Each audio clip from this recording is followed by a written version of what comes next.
அனைவருக்கும் இனிய சுதந்திர தின நல்வாழ்த்துக்கள். எல்லாரும் எப்படி இருக்கீங்க? எல்லாரும் குரூப் 2 எக்ஸாமுக்கு நல்லா படிச்சுக்கிட்டு இருப்பீங்க.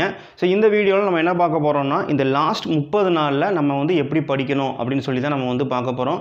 அதுக்கு முன்னாடி இந்த நாள் ரொம்ப முக்கியமான நாள், நம்மளுடைய நாட்டுடைய சுதந்திர தினம். இதை நம்ம கண்டிப்பாக இந்த நாளை நம்ம ரெஸ்பெக்ட் பண்ணணும். நம்ம கண்ட்ரிக்கு நம்ம ஒரு பொறுப்புள்ள குடிமகனாக நம்ம இருக்கணும். ஸோ அடுத்தது என்ன அப்படின்னு பார்த்தீங்கன்னா, இது நம்மளுடைய சேனலுடைய பிரகாஷ் பாரதி அகாடமியோடைய 600வது வீடியோ.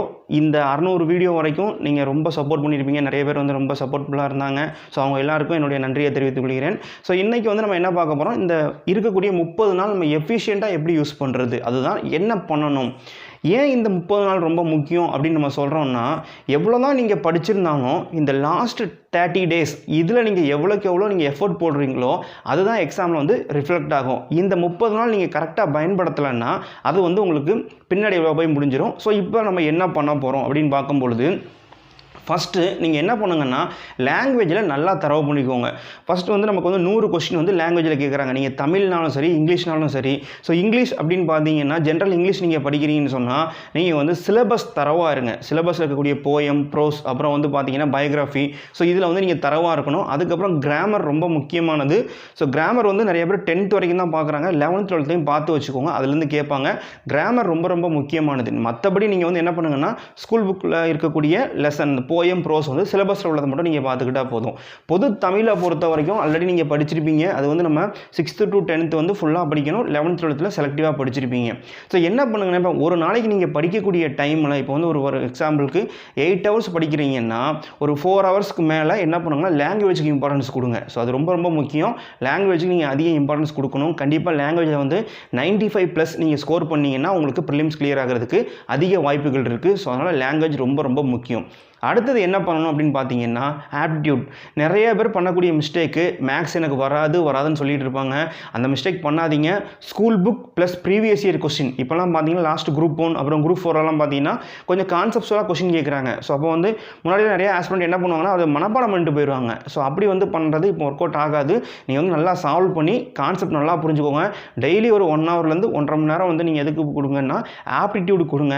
ஆப்டிடியூடில் நீங்கள் மேக்ஸிமம் மார்க் ஸ்கோர் பண்ணால் தான் ப்ரிலிம்ஸ் கிளியர் பண்ண முடியும். ஸோ மேக்ஸை விட்டுட்டு மற்ற சப்ஜெக்ட் படிக்கிறது அப்படிங்கிறது அது ஒர்க் அவுட் ஆகாது. ஸோ அதனால் மேக்ஸுக்கு நீங்கள் என்ன பண்ணணும்னு சொன்னால், லாங்குவேஜுக்கு அடுத்த இம்பார்ட்டன்ஸ் ஆப்டிடியூடுக்கு நீங்கள் கொடுக்கணும். ஏன்னா 25 கொஸ்டின் கண்டிப்பாக அதை கேட்குறாங்கன்னு தெரியுது. இப்போ மற்ற சப்ஜெக்ட்டில் நீங்கள் எடுத்துக்கலாமே. ஸோ இப்போ பாலிட்டி இருக்கும், அதில் ஒரு வருஷம் 12 கொஸ்டின் கேட்கலாம், ஒரு வருஷம் 10 கொஸ்டின் கேட்கலாம், அதில் வேரியேஷன் இருக்கும். பட் ஆப்டிடியூடுங்கிறது அப்படி கிடையாது. 25 கொஸ்டின் ஸ்டாண்டர்டாக உங்களுக்கு இருக்குது.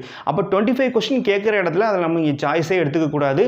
அதை நல்லா தரவாக படிச்சுக்கணும். நல்லா ப்ராக்டிஸ் பண்ணி பார்த்துக்கோங்க. எப்படி கொஸ்டின் கேட்டாலும் நீங்கள் ஆன்சர் பண்ணுறதுக்கு நீங்கள் பார்த்துக்கணும். ஓகே. அதுக்கப்புறம் என்ன அப்படின்னு பார்த்தீங்கன்னா, இப்போ இந்த ஜிஎஸ் பார்ட், இதுதான் நிறைய பேருக்கு ஒரு கன்ஃபியூஷனாக இருக்குது. 75 கொஸ்டின் இருக்குது. இந்த 75 கொஸ்டினுக்கு நீங்கள் பார்த்தீங்கன்னா, செலக்டிவாக கொஞ்சம் நீங்கள் என்ன பண்ணுங்கன்னு சொன்னால், கொஞ்சம் ஸ்மார்ட் ஒர்க் பண்ணணும். என்ன பண்ண போகிறோம் அப்படின்னு பார்த்தீங்கன்னா, ஒரு 4-5 சப்ஜெக்டில் நல்லா தரவாக இருக்கணும். ஃபார் எக்ஸாம்பிள் யூனிட் 8 உங்களுக்கு அதிக கேள்விகள் கேட்பாங்க. யூனிட் 8 நீங்கள் நல்லா தரவு பண்ணியிருக்கீங்களான்னு பார்த்துக்கோங்க.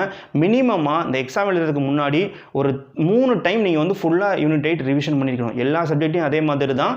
ஸோ யூனிட் 8 நல்லா தரவாக வச்சுக்கோங்க. ஸோ அதே மாதிரி ஜென்ரல் தமிழ் படிக்கிறவங்க அந்த லிட்ரேச்சர் பார்ட் நல்லா ஸ்ட்ராங்காக இருந்தீங்கன்னா, உங்களுக்கு இதில் கேட்கக்கூடிய இலக்கிய கொஸ்டின்களுக்கும் நீங்கள் ஆன்சர் பண்ணிடலாம். திருக்குறள் நீங்கள் நல்லா ஸ்ட்ராங்காக இருக்கணும். திருக்குறள் கொஸ்டின் ஃப்ரீக்வெண்ட்டாக கேட்டுகிட்டே இருக்காங்க. ஸோ அதுக்கப்புறம் விடுதலை போராட்டம் இதெல்லாம் நீங்கள் படிச்சிருப்பீங்க. அடுத்து இந்தியன் பாலிட்டி மினிமம் ஒரு 10 கொஸ்டின் கேட்டுக்கிட்டே இருக்காங்க. ஸோ இந்தியன் பாலிட்டி நல்லா ஸ்ட்ராங் பண்ணிக்கோங்க. ஆர்டிகிள்ஸ் எல்லாம் 1 to 51, 1லேருந்து 51 ஆர்டிகிள்ஸ் வரைக்கும் எப்போ கேட்டாலும் உங்களுக்கு சொல்ல தெரியணும். அந்தளவுக்கு நீங்கள் ஸ்ட்ராங்காக இருக்கணும். ஸோ அதே மாதிரி ஸ்கூல் புக் நல்லா தரவாக இருங்க. இதை பொறுத்த வரைக்கும், பாலிட்டியை பொறுத்த வரைக்கும். அடுத்தது இந்தியன் நேஷனல் மூவ்மெண்ட். இந்த இந்தியன் நேஷனல் மூவ்மெண்ட்டில் பார்த்தீங்கன்னா, காந்திய காலகட்டம், அப்புறம் இந்திய தேசிய காங்கிரஸ், அதெல்லாம் ரொம்ப முக்கியமானது. தலைவர்களை பற்றி கொஸ்டின் நல்லா படித்து வச்சுக்கோங்க. அதுலேருந்து ஃப்ரீக்வெண்ட்டாக கொஸ்டின் வந்துக்கிட்டே இருக்குது. ஸோ அதுக்கப்புறம் பார்த்தீங்கன்னு சொன்னால், அடுத்து நீங்கள் முக்கியத்துவம் கொடுத்து படிக்க வேண்டியது யூனிட் 9. இந்த யூனிட் 9 பொறுத்த வரைக்கும் நமக்கு கரண்ட் அஃபேர்ஸ் லிங்க் பண்ணி தான் கொஸ்டின் கேட்பாங்க. ஸோ நிறையா ஸ்கீம்ஸ் கொண்டு வந்திருப்பாங்க. 2021 அப்புறம் என்னென்ன ஸ்கீம்ஸ்லாம் கொண்டு வந்திருக்காங்க, கல்விக்காக என்னென்ன ஸ்கீம் கொண்டு வந்திருக்காங்க, சுகாதாரத்துக்காக என்ன ஸ்கீம் கொண்டு வந்திருக்காங்க. ஸோ அதெல்லாம் நீங்கள் தரவாக இருக்கணும். இப்போ உதாரணமாக ஒரு பார்த்தீங்கன்னா, தமிழ் புதல்வன் ஒரு திட்டம் கொண்டு வந்தாங்க. அந்த திட்டம் எதுக்காக, அதோடைய நோக்கம் என்ன. ஸோ இந்த மாதிரி நல்லா தரவாக படிச்சுக்கிட்டீங்கன்னா அதுலேயும் நீங்கள் மேக்ஸிமம் மார்க் ஸ்கோர் பண்ணலாம். அடுத்தது பார்த்தீங்கன்னா, ஜியாகிரஃபியை பொறுத்த வரைக்கும் நீங்கள் ரொம்பலாம் படிக்க வேண்டாம். 10th சோசியலில் இருக்கக்கூடிய லெசனை மட்டும் நீங்கள் படிச்சுக்கோங்க. 10ஆம் வகுப்பு சமூக அறிவியலில் இருக்கக்கூடிய ஜியாகிரஃபியில் உள்ள லெசனை நீங்கள் தரவாக படிச்சுக்கிட்டீங்கனாலே போதும், நீங்கள் வந்து மேக்ஸிமம் மார்க் வந்து ஜியாகிரஃபியில் ஸ்கோர் பண்ணிடலாம். ஸோ அதுக்கப்புறம் வந்து பார்த்தீங்கன்னா ஹிஸ்ட்ரி யூனிட் 4ல் இருக்கக்கூடிய ஹிஸ்ட்ரிக்கு நீங்கள் பார்க்கும்பொழுது என்ன நீங்கள் ப்ரிப்பேர் பண்ணலாம் அப்படின்னு பார்த்தீங்கன்னா, நீங்கள் வந்து 6th 7th ஆடி மினிமம் படிச்சுக்கோங்க. 11th படிச்சிட்டிங்கன்னா பிரச்சனை கிடையாது. பட் நிறைய பேர் என்ன பண்ணுவாங்க, ஹிஸ்ட்ரியை ஒமிட் பண்ணிடுறாங்க. அதில் கொஸ்டின் ஈஸியாக இருந்தாலும் மிஸ்டேக் பண்ணிடுறீங்க. ஸோ அந்த மாதிரி பண்ணாமல் என்ன பண்ணுங்கன்னா 6th 7th ஆச்சு மினிமமாக நீங்கள் வந்து பார்த்துக்கோங்க. அதில் வந்து சவுத் இந்தியன் ஹிஸ்ட்ரி கொஞ்சம் முக்கியத்துவம் கொடுத்து பார்த்துக்கோங்க. அடுத்து வந்து பார்த்தீங்கன்னா சயின்ஸை பொறுத்த வரைக்கும் உங்களுக்கு 9th 10th மட்டும் கொஞ்சம் நல்லா சிலபஸில் இருக்கிறத கவர் பண்ணிக்கோங்க. இது வந்து நான் மினிமமாக சொல்கிறேன். ஆல்ரெடி நீங்கள் படிச்சிட்டிங்கன்னா பிரச்சனை கிடையாது. ஸோ இனிமேல் வந்து நிறையா படிக்கணுமே அப்படின்னு நீங்கள் யோசிச்சிங்கன்னா இதை மினிமமாக நீங்கள் படிச்சிக்கலாம். ஸோ அதுக்கப்புறம் எக்கனாமிக்ஸை பொறுத்த வரைக்கும் உங்களுக்கு கரண்ட் அஃபேர்ஸ் லிங்க் பண்ணி தான் நிறையா கொஸ்டின் கேட்குறாங்க. ஸோ அதனால் நீங்கள் என்ன பண்ணலாம் அப்படின்னு பார்த்தீங்கன்னா, கரண்ட் அஃபேர்ஸ் ப்ளஸ் உங்களுடைய 10th 11th 12th செலக்டிவான lesson syllabus base பண்ணி நீங்கள் படிச்சிக்கலாம். இப்போ 5 இயர் பிளான் இருக்குன்னா அந்த 5 இயர் பிளானில் நீங்கள் தரவாக இருக்கணும். ஸோ இதெல்லாம் வந்து ஒரு டேப்லெட் காலம் போட்டு வச்சுக்கோங்க, நல்லா ரிவிஷன் பண்ணுங்கள்.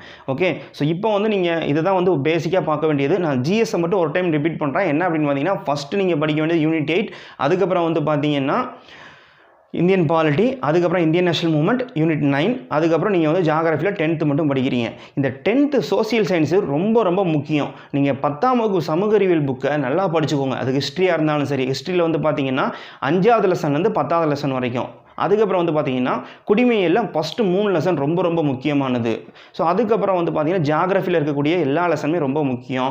தென் பார்த்தீங்கன்னா பொருளாதாரம், அதையும் நீங்கள் படிச்சுக்கோங்க. அந்த 10th சோசியல் நீங்கள் தரவாக இருந்தீங்கனாலே உங்களுக்கு நிறைய விஷயத்தில் ஹெல்ப் பண்ணும். ஸோ அதனால் அதை நீங்கள் வந்து விட்டுறாதீங்க, நல்லா படிச்சுக்கோங்க.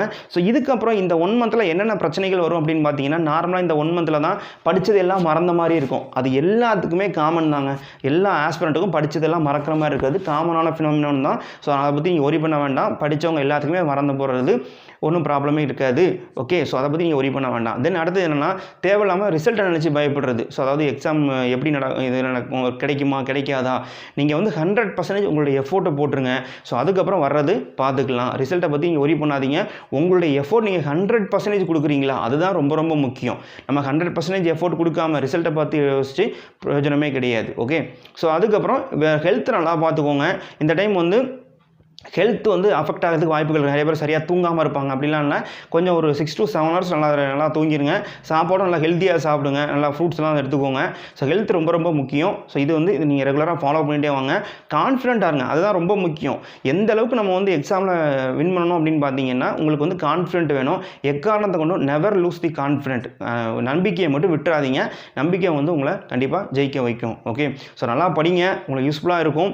ஸோ அதாவது லாங்குவேஜ், அதுக்கப்புறம் ஆப்டிடியூட், அப்புறம் ஜிஎஸ்ல செலக்டிவாக திரும்ப படிச்சுக்கிட்டே இருங்க. ரிவிஷன் ரொம்ப ரொம்ப முக்கியங்க. ஒரு சப்ஜெக்டை நீங்கள் எத்தனை டைம் ரிவிஷன் பண்ணுறீங்களோ அதுதான் உங்களை எக்ஸாமில் சக்ஸஸ் பண்ண வைக்கும். அதே மாதிரி இன்னொரு விஷயம், டெய்லி ஒரு 1/2 hourலேருந்து 1 hour வந்து ப்ரீவியஸ் இயர் கொஸ்டினுக்கு ஒதுக்குங்க. நிறைய ஆஸ்பிரண்ட் பண்ணுறதே கிடையாது. அது தமிழாக இருந்தாலும் சரி, ஆப்டிடியூடாக இருந்தாலும் சரி, ஜிஎஸ்ஸாக இருந்தாலும் சரி, ஒரு நாளைக்கு minimum 1/2 hour previous year question எடுத்துகிட்டு கொஸ்டின் எப்படி கேட்டிருக்காங்க, எப்படி இது பண்ணியிருக்காங்க. இந்த குரூப் 1லாம் பார்த்தீங்கன்னா 2021 குரூப் 1ல் கேட்டிருந்தேன் 2 கொஸ்டின் அப்படியே ரிப்பீட் பண்ணியிருந்தாங்க. ஸோ இந்த சுயமரியாதை இயக்கத்தின் கொஸ்டினாக இருந்தாலும் சரி, திருக்குறளை பற்றி கொஸ்டினாக இருந்தாலும் சரி, அப்படியே ரிப்பீட் ஆகிருந்துச்சு. ரிப்பீட்டேஷனுக்காக மட்டும் கிடையாது, ஒரு ஐடியா கிடைக்கும் உங்களுக்கு. ஸோ இதெல்லாம் நீங்கள் ஃபாலோ பண்ணிங்கன்னா கண்டிப்பாக வந்து உங்களால் வெற்றி அடைய முடியும். ஸோ எல்லாரும் வெற்றி பெற என்னுடைய வாழ்த்துக்கள். மறுபடியும் எல்லாத்துக்கும் சுதந்திர வாழ்த்துக்கள். இந்த இவ்வளோ தூரம் 600வது வீடியோ வரைக்கும் ரொம்ப சப்போர்ட் பண்ணிட்டு வந்திருக்கீங்க. நிறைய பேர் ஃப்ரெண்ட்ஸு, ஃபேமிலி மெம்பர்ஸ் எல்லாருமே சப்போர்ட் பண்ணியிருக்காங்க. ஸோ எல்லாத்துக்கும் எல்லாமுள்ள கடவுளுக்கும் என்னுடைய நன்றி தெரிவித்துக் கொள்கிறேன். ஸோ நல்லா படிங்க. கண்டிப்பாக ஒரு நல்ல சந்தர்ப்பத்தில் நம்ம சந்திப்போம். All the very best. Thank you.